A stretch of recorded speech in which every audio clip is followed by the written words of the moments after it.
Je suis morte et ce que j'ai vu de l'autre côté a bouleversé tout ce que je pensais savoir sur la foi, le mariage et le salut. Il n'y avait ni tunnel ni lumière, mais un face-à-face. Jésus n'est pas venu pour me réconforter, mais pour me révéler une vérité que j'avais ignorée en croyant avoir raison. Et si ce qu'il m'a montré était la même erreur que tu es en train de faire en ce moment? Tout a commencé un matin pluvieux de septembre, de ceux où le ciel semble peser lourd sur nos épaules. J'étais assise au bord du lit, regardant les gouttes d'eau glisser sur les vitres de ma chambre, tenant une Bible que je n'avais pas ouverte depuis des semaines. À 59 ans, avec des enfants adultes, des petits-enfants qui courent partout et une vie remplie de chapitres que j'hésitais même à relire, il semblait que mon âme était suspendue dans un vide que même les prières les plus anciennes ne pouvaient combler. Je m'appelle Hélène Barbeau. J'ai enseigné pendant presque 30 ans, été une mère dévouée, une grand-mère aimante, mariée 2 fois. Mais ce que je vais te raconter dépasse les rôles et les étiquettes. Il ne s'agit pas seulement de mariage ou de perte. C'est ce que j'ai vu, vécu et entendu au moment où la vie m'a quitté quelques minutes. Je parle de quelque chose qui a ébranlé ma foi, ma logique, mes certitudes, quelque chose qui m'a confronté au ciel et aux mensonges que je me racontais. Je suis née et j'ai grandi dans une famille chrétienne où chaque dimanche était sacré et chaque erreur, un péché impardonnable. Mon premier mari était missionnaire, un homme respecté, à la parole douce et aux convictions profondes. Pendant 28 ans, nous avons cheminé côte à côte dans le ministère, guidant des jeunes, accompagnant des couples, priant avec des familles endeuillées. Aux yeux des autres, nous étions un exemple. À l'intérieur, j'étais le portrait silencieux de quelqu'un qui croyait plus à l'obéissance qu'à la communion. Je servais avec dévouement, mais j'avais peur de demander à Dieu qui j'étais vraiment. C'est dans cette obéissance aveugle que le temps est passé comme un souffle. La mort de mon premier mari est survenue comme un murmure au cœur de la nuit. Une attaque fulgurante, sans avertissement, sans adieu possible. Les jours suivants ressemblaient à marcher les yeux bandés dans un labyrinthe. Je recevais des câlins, des versets, des fleurs, mais à l'intérieur de moi, tout semblait poussière. Je continuais à aller à l'église, gardant l'attitude d'une femme de foi, mais ce qui me soutenait n'était pas la foi, mais l'habitude. La foi m'avait échappé depuis des années et je ne m'en étais même pas rendu compte. 3 ans passèrent.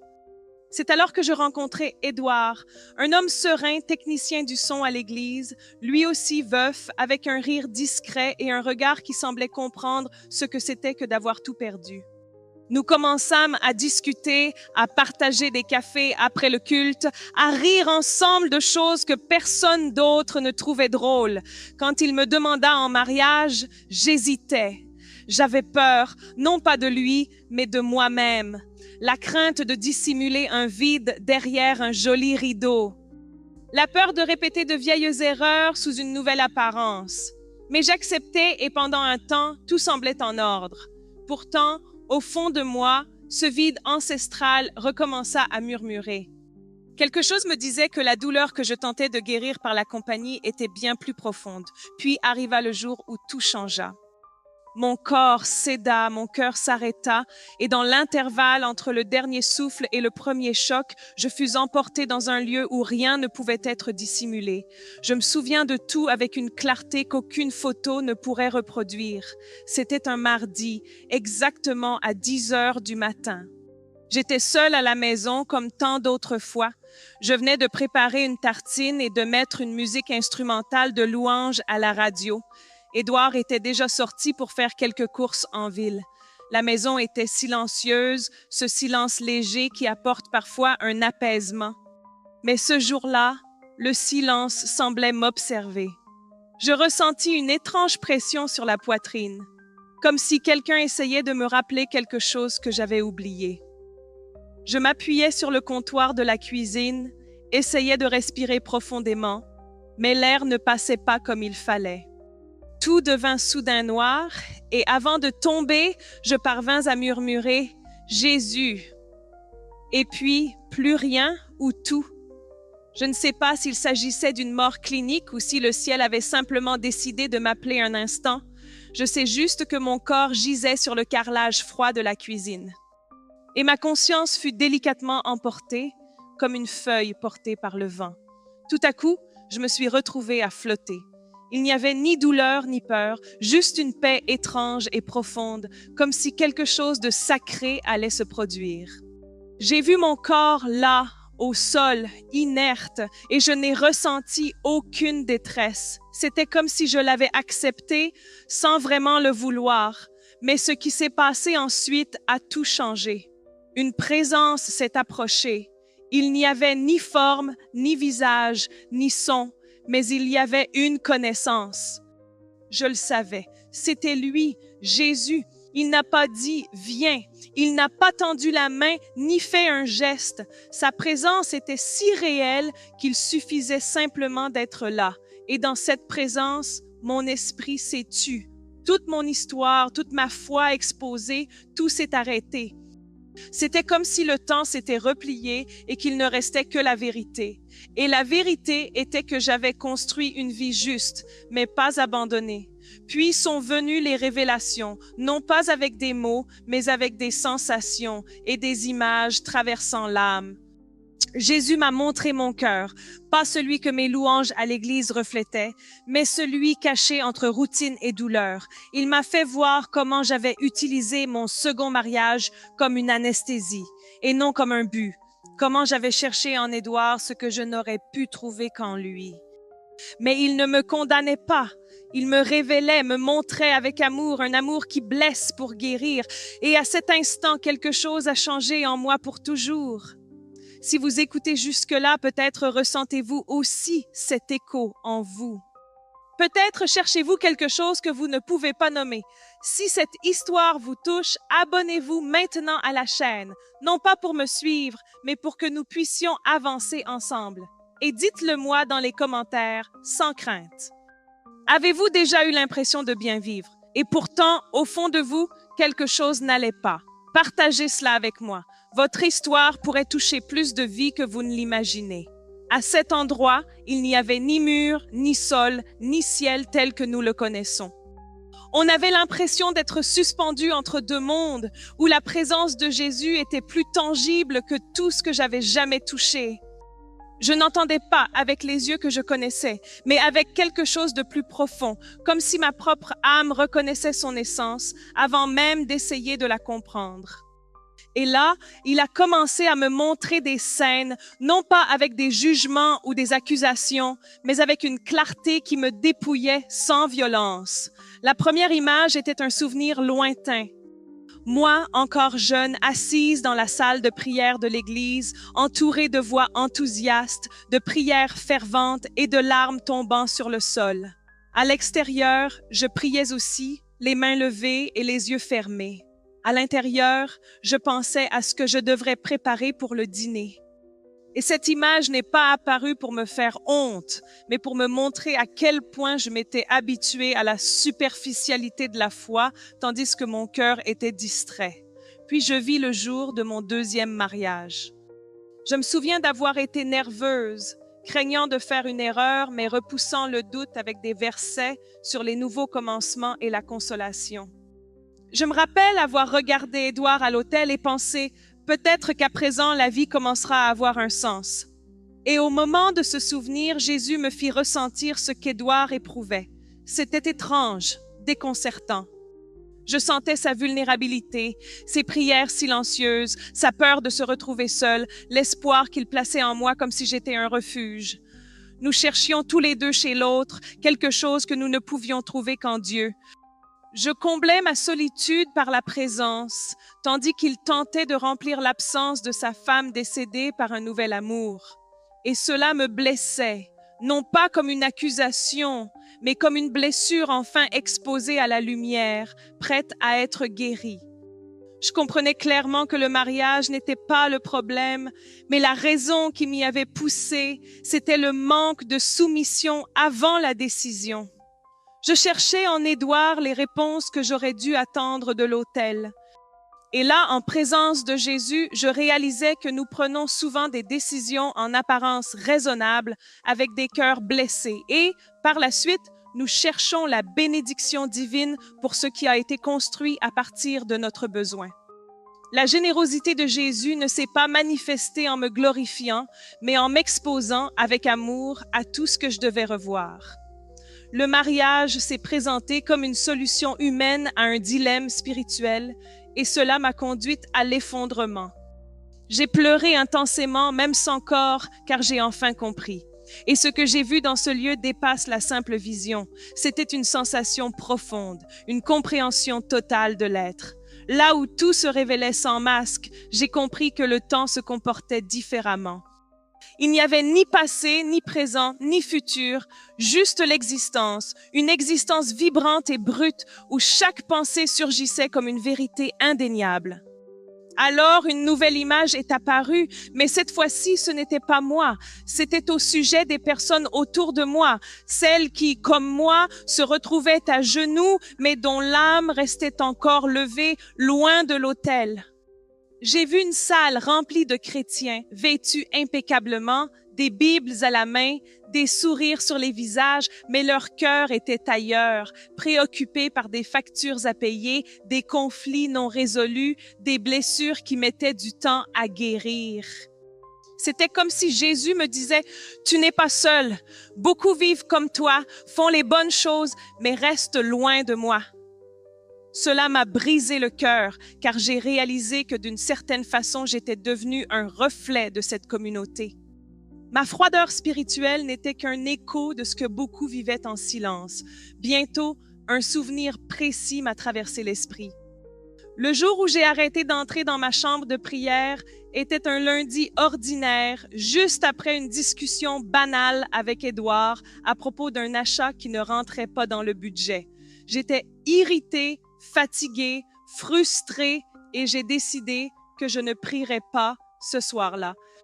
Dieu comprend, pensais-je, et effectivement, il comprend, mais pas de la manière dont nous justifions souvent notre éloignement. J'ai commencé à sauter un jour, puis deux, jusqu'à ce que cette pièce sacrée ne devienne qu'une autre salle de la maison. Jésus m'a révélé tout cela, non en juge, mais comme un médecin qui détecte l'infection avant de guérir. La partie la plus difficile à affronter n'était pas mon absence de prière, mais le manque de désir pour lui.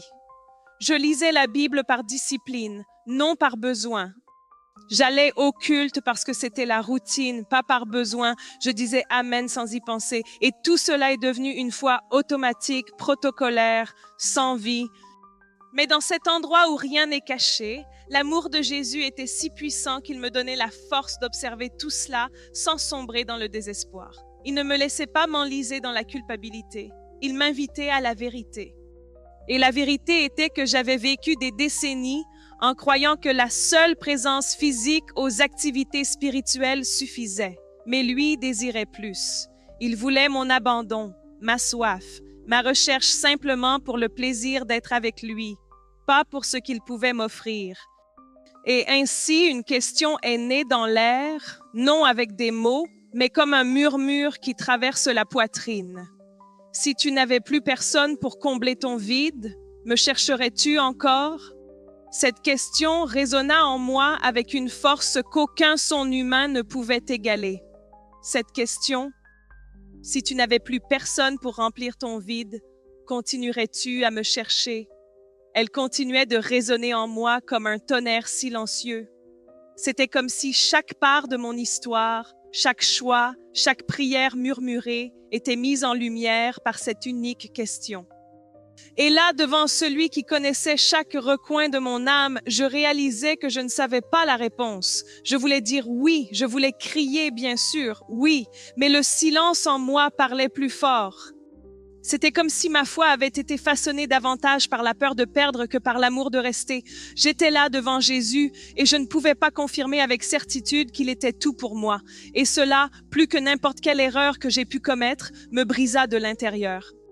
C'est ainsi qu'une autre révélation m'enveloppa comme un manteau, ma dépendance émotionnelle, comment j'avais fait de l'amour humain ma base émotionnelle, comment j'avais construit des relations pour combler des blessures que je n'avais jamais confiées à Dieu.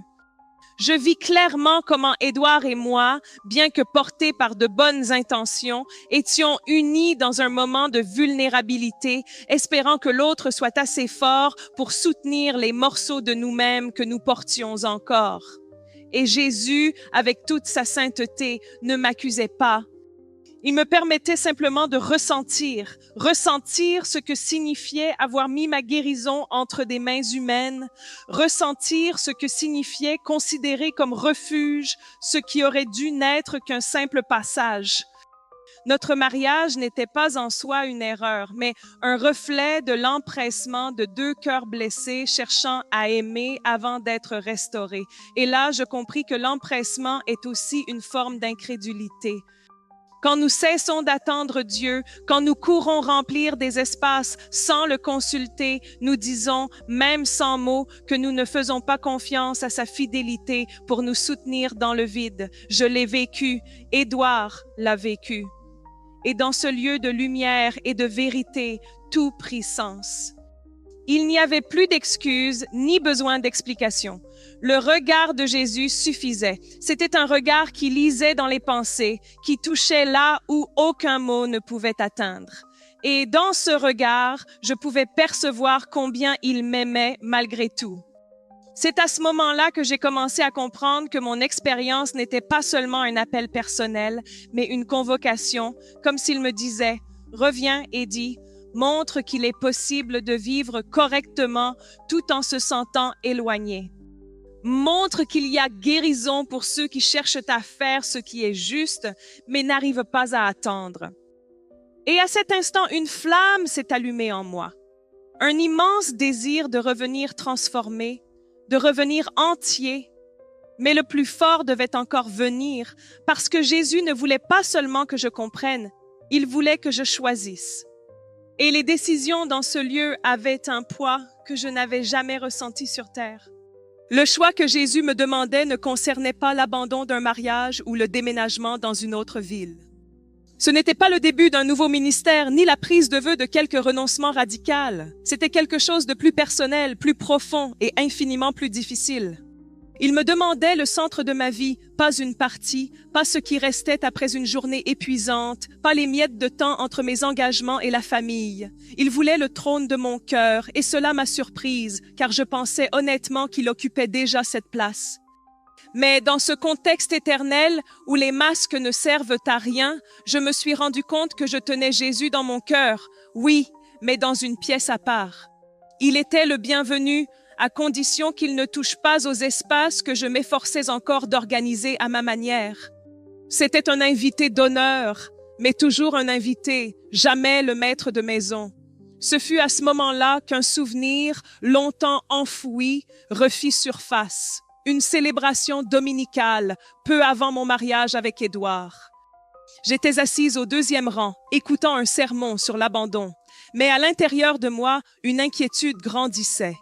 Quelque chose me disait d'attendre. Non, ne te marie pas, attends, prie davantage, demande à Dieu, prends du temps pour toi, essaie d'avoir de la clarté. Mais j'ai étouffé cette voix avec des raisonnements. J'ai trop attendu, j'ai déjà trop perdu. Dieu comprend. Et avec ces pensées, j'ai avancé. Mes amis ont célébré, l'Église a donné sa bénédiction et moi-même, j'ai voulu croire que tout cela était une réponse à mes prières. Pourtant, maintenant, face à la vérité nue, j'ai compris que bien souvent, je ne cherchais pas un guide, mais simplement la permission de faire ce que j'avais déjà décidé. Combien de fois faisons-nous cela?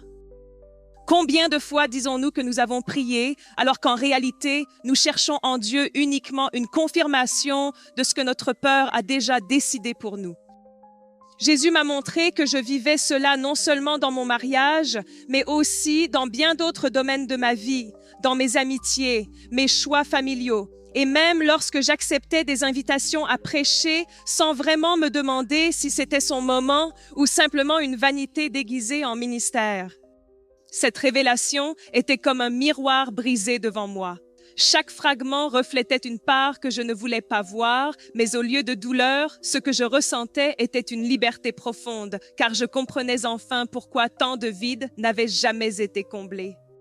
Il n'avait pas besoin de plus d'activités spirituelles ou de nouvelles relations. Il demandait une soumission totale, un lâcher-prise. Là, à cet endroit entre l'éternité et le temps, Jésus ne m'envoyait pas avec une liste de choses à faire. Il me lançait une invitation. Retourne vivre comme quelqu'un qui me connaît, pas seulement comme quelqu'un qui me sert. Et cette invitation était impossible à ignorer. Elle n'arrivait pas avec de la pression, mais avec un objectif clair. Pendant que cette présence m'enveloppait, je ressentis quelque chose d'encore plus inattendu. Jésus me montra ce qui se passerait si je continuais ma vie exactement comme avant. Ce n'était pas une vision tragique ni une condamnation, c'était le portrait de mon âme dans le futur. Si je choisissais de poursuivre le même chemin en faisant seulement quelques petits ajustements, mais sans véritable transformation, je me voyais quelques années plus tard, toujours mariée à Édouard, toujours active à l'église, avec un sourire fatigué sur le visage et des paroles d'encouragement sur les lèvres. Les gens continuaient à m'admirer, les cultes étaient bien organisés et mes enfants venaient souvent me voir. Mais à l'intérieur de moi, un écho devenait de plus en plus fort, un vide grandissant en silence. Je lisais la Bible, mais je n'entendais plus sa voix. Je priais, mais je ne ressentais plus sa présence. Et ce qu'il y avait de plus terrifiant, c'était que je m'étais déjà habituée à cela. C'était une image troublante car tout semblait en ordre et en même temps faux. Je voyais comment je pourrais passer toute ma vie à être suffisamment bonne pour les autres, tout en restant éloignée de la plénitude qu'il avait préparée.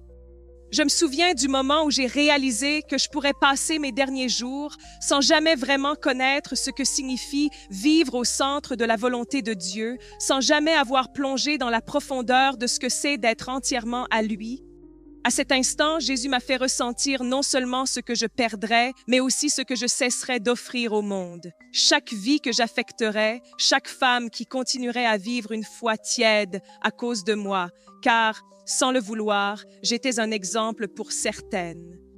Prendre conscience de cela m'a fait frissonner, non pas de peur, mais de responsabilité. Revenir transformé signifiait cesser d'être simplement une source d'inspiration et devenir un agent de transformation. Il ne s'agissait pas seulement de raconter une belle histoire, c'était vivre une histoire authentique. Et cela demande du courage pour se libérer des attentes des autres, pour montrer que même ceux qui ont déjà prêché, enseigné et conseillé peuvent aussi se perdre en chemin. C'est alors que Jésus m'a révélé quelque chose de plus profond. Une enfant, ma petite fille, jouant sur le tapis du salon. Elle me regardait avec une tendresse si intense que mon cœur s'est serré. Et dans mon esprit, j'ai compris. Mon retour ne concernait pas uniquement moi, mais elle, les générations futures, briser des cycles, créer un nouvel héritage, non pas de perfection, mais d'authenticité devant Dieu. Cette vision était la confirmation dont j'avais besoin. Je devais revenir pour reprendre ma vie là où je l'avais laissée, mais en partant d'un endroit complètement nouveau, un lieu de reddition où lui et lui seul serait la fondation. Lorsque cette décision s'est enracinée en moi, non pas en mots, mais dans une conviction profonde, j'ai eu le sentiment que tout l'univers céleste résonnait en harmonie. Je n'ai pas entendu d'applaudissements, ni vu des anges danser, mais j'ai ressenti une légèreté qui ne venait pas de ce monde, comme si le poids des décennies de lutte s'était enfin dissipé. Jésus n'a pas souri avec la bouche, mais sa présence est devenue plus chaude, plus intense et pleine de vie. Et là, j'ai compris qu'il m'avait accueilli à nouveau, non pas comme quelqu'un qui a été banni et revient, mais comme une fille qui rentre enfin chez elle, même sans jamais s'être éloignée physiquement. Peu après cela, j'ai senti mon esprit être aspiré. C'était comme si l'éternité se refermait lentement et que j'étais attirée à nouveau par le temps. Une force invisible me guidait, mais cette fois avec un but, avec une flamme. Je ne voyais pas mon corps en descendant, je ressentais seulement le poids de la vie matérielle qui revenait, les sons, les odeurs, la douleur physique. En ouvrant les yeux, le plafond de l'hôpital fut la première chose que je vis. Il y avait une lumière froide et un bip constant. des voix tout autour, des mains qui me touchaient, et moi de retour, différente d'une façon nouvelle. Je ne pouvais prononcer un seul mot. Les larmes coulaient sans contrôle, non pas à cause de la douleur, mais parce que mon âme était encore en train de s'ajuster. C'est difficile de décrire avec des mots humains ce que signifie revenir d'un endroit où l'âme se détache. Tout semble plus petit. Le bruit de la télévision me dérangeait. Les voix paraissaient excessivement fortes, comme si les mots ici n'avaient pas le même poids qu'ailleurs. Même le chant que passait à la radio de la chambre semblait vide. Non parce que la musique était mauvaise, mais parce que j'écoutais maintenant avec une perception nouvelle. Dans les jours qui suivirent, j'ai essayé de m'adapter. J'ai souri aux médecins, remercié les infirmières, écouté les commentaires sur le miracle de la guérison. Personne ne savait ce qui s'était réellement passé. Et pour être honnête, je ne savais pas non plus par où commencer pour expliquer. Comment décrire l'indescriptible? Quelque chose qui ne peut pas se formuler en doctrine ou en mots. Comment parler d'un Jésus qui non seulement pardonne, mais qui révèle, défie et restaure à la fois? Le premier à entendre mon histoire fut Édouard. Il s'assit à mes côtés sur le lit, prit ma main et me demanda comment je me sentais. Et quand je partageais mon expérience de façon directe et calme, il resta silencieux. Un silence respectueux, mais chargé de peur. Il ne douta pas. Mais dans mon esprit, je sentis que beaucoup chantèrent quelque chose qu'ils ne savaient même plus comment ressentir, une soif devenue habitude. Et ainsi je compris. Ma mission n'était pas d'enseigner, mais de témoigner, de prouver qu'il est possible de sortir de cet état, qu'il existe une vie authentique au-delà de l'apparence de sainteté. J'ai commencé à visiter des groupes de prière, non pour prêcher, mais pour écouter, et là, je rencontrais des femmes comme moi, des femmes qui avaient elles aussi perdu des maris, des enfants, des rêves, des femmes qui continuaient à sourire, mais qui étaient brisées à l'intérieur. Et dans cet espace intime, sans pupitre ni projecteur, j'ai pu partager la vérité qui brûlait dans mon cœur depuis mon retour. Dieu ne veut pas que tu survives seulement par la foi. Il veut que tu vives avec une soif de lui. Édouard, de son côté, a commencé à se refermer de plus en plus. Il m'aimait, mais il ne savait pas comment approcher la nouvelle femme que j'étais devenue. Et je le comprenais. C'était comme si ma foi avait désormais trop de volume pour le foyer silencieux que nous avions construit ensemble. Notre paix ne s'était pas transformée en conflit, mais en distance. Pas une distance émotionnelle ni physique, mais spirituelle. Je ne pouvais plus faire semblant et, même sans le vouloir, il sentait qu'en moi, un point de non-retour avait été franchi. Aujourd'hui, en regardant tout ce que j'ai vécu, je comprends que la véritable mort n'est pas survenue lorsque mon cœur s'est arrêté, mais bien avant, lorsque j'ai commencé à vivre en pilotage automatique, quand j'ai cessé de me verser devant Dieu en secret, quand j'ai fait de la foi une routine plutôt qu'une relation vivante. Ce malaise cardiaque n'a fait que révéler ce que j'ignorais moi-même. Je respirais, mais mon âme était endormie. Le nouveau départ n'est pas venu avec fracas ni changements radicaux visibles de tous. Il est arrivé dans le silence, dans la pièce fermée, dans les instants où je m'agenouillais, non pour demander, mais simplement pour être. Il est venu quand j'ai choisi de rester silencieuse devant la Bible, attendant que Dieu parle le premier. Il est arrivé quand j'ai commencé à voir mon mariage, non pas comme une erreur, mais comme un miroir, un reflet de tout ce que nous essayions de résoudre sans consulter le ciel. Mais dans mon esprit, j'ai perçu que beaucoup chantaient sur quelque chose dont ils ne savaient même plus ce que c'était de ressentir, une soif devenue habitude. Et ainsi, j'ai compris. Ma mission n'était pas d'enseigner, mais de témoigner, de montrer qu'il est possible de sortir de cet état, qu'il existe une vie authentique au-delà de l'apparence de sainteté. J'ai commencé à visiter des groupes de prière, non pas pour prêcher, mais pour écouter. Et là, j'ai trouvé des femmes comme moi, des femmes qui avaient elles aussi perdu des maris, des enfants, des rêves, des femmes qui continuaient à sourire, mais étaient brisées à l'intérieur. Et dans cet espace intime, sans pupitre ni projecteur, j'ai pu partager la vérité qui brûlait dans mon cœur depuis mon retour. Dieu ne veut pas que tu survives simplement par la foi. Il veut que tu vives avec une faim de lui. De son côté, Édouard a commencé à baisser peu à peu le ton de sa voix.